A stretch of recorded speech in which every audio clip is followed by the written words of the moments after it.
What you're seeing here is the Pentagon, and on this illustration, you see the fire in the middle, but notice that the Pentagon is still operational around the outside. And isn't that the way that the Pentagon supposedly was hit? They said that a plane came in and exploded into the side of one of the sides of the Pentagon, but yet and blew that whole thing out and on fire, but yet the rest of the Pentagon was operational, exactly as it happened.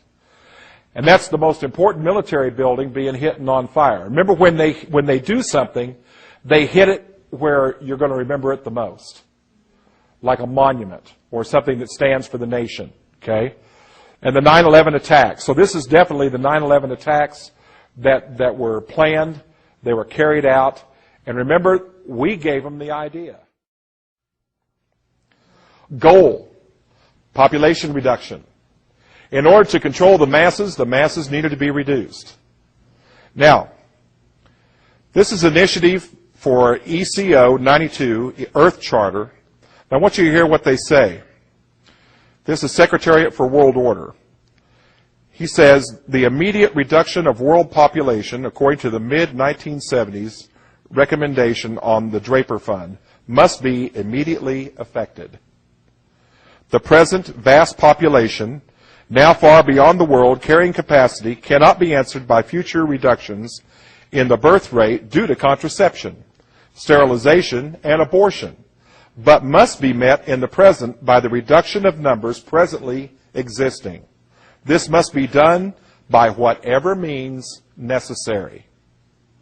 By whatever means necessary. They've already initiated that this happen. All nations have quotas for population reduction on a yearly basis, which will be enforced by the Secretary Council by selective or total embargo of credit, items of trade, including food and medicine, or by military force when required. The Security Council of the UN will inform all nations that outmoded notions of national sovereignty will be discarded, and that the Security Council has complete legal, military, and economic jurisdiction in any region in the world, and that this will be enforced by the major nations of the Security Council. The Security Council of the UN will take possession of all natural resources, including the watersheds, the great forests, to be used and preserved for the good of the major nations of the Security Council. All of the above constitute the New World Order, in which the order of all nations, regions, and races will cooperate with the decisions of the major nations of the Security Council.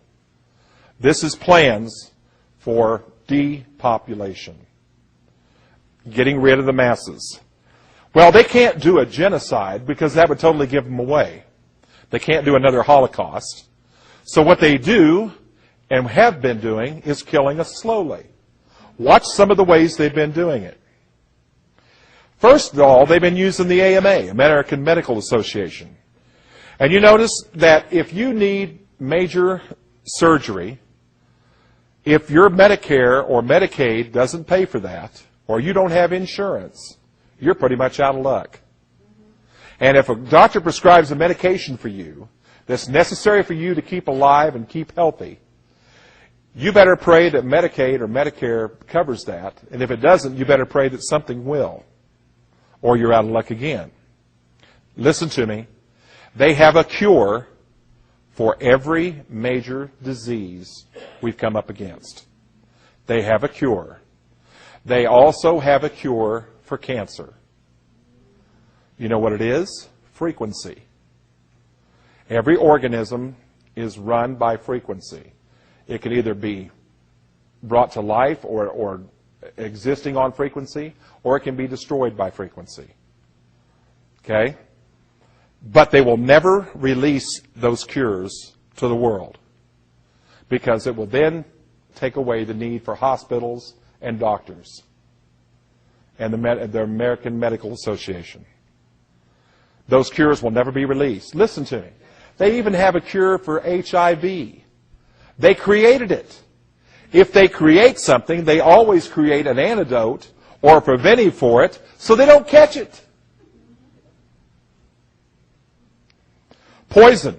They've been adding food additives.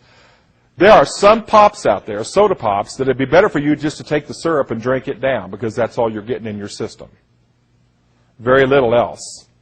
New drugs. Good Lord, have you seen some of the new drug commercials? I mean, they're just, they're amazingly idiotic. I mean, my favorite one is this one. Now, picture this. There's this woman, and she's gliding through the field, okay? And she's running through this field, and there's trees blowing, and the hair's blowing through her hair, the wind blowing through her hair, and the sun's out, and the birds are with her, flying alongside of her, and she just looks as happy as everything. And you hear this guy go, "Are you bound by arthritis pain, stiff joints, and suffering? You'll never have to go through pain again with new Balestra." And you hear him talk about how good this medication is. And they go through a whole rigmarole of how this thing works. And then all of a sudden at the end, you hear this little voice go, "Side effects may include brain edema, congestive heart failure, and respiratory arrest." And you're sitting there going, "I'd rather have the disease. I can live with that. The side effects will kill me." Pesticides. Have you seen the new chemtrails? They are no longer white, they are red. Case in point, I was down in Duluth, Minnesota doing a presentation, staying with a gentleman down there at a bed and breakfast house. And he said he lived across from the lake. There was a military base just across from the lake. And we were out on the porch one night, and just right around dusk. And he said, "Now watch." He said, "You see those two little silver things over in the distance there?" And I said, "Yeah." He said, "Those are jets." He said, "They're military jets." And he said, "Now you watch. They're going to fly across the lake. And as soon as they cross that lake," he said, "you're going to see one go off to the right and the other one veer off to the left." And he said, "They're going to lay down a chemtrail." He said, "Now I've seen chemtrails." He said, "I've seen jet exhaust." He said, "It's white." And he said, "It's just like a cloud. It'll stay up there for a little bit, and then all of a sudden it just kind of starts getting lighter and lighter and lighter until it fades away." He said, "But the one they're going to lay down is going to be red." And he said, "What's going to happen is it's going to stay up there for a few minutes, and then you're going to see it slowly start to mist and come down to actual ground." And I said, "Really?" And he said, "Yeah." And so sure enough, we watched these jets come over, and sure enough, one veered off to the right, the other one to the left. They laid down a red trail. They came back and they formed another red trail. They almost formed like almost like tic-tac-toe in the sky type of thing, but it was red. And this stuff started misting and coming down.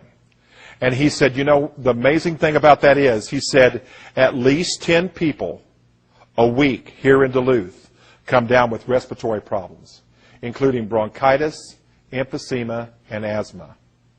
Things in the air.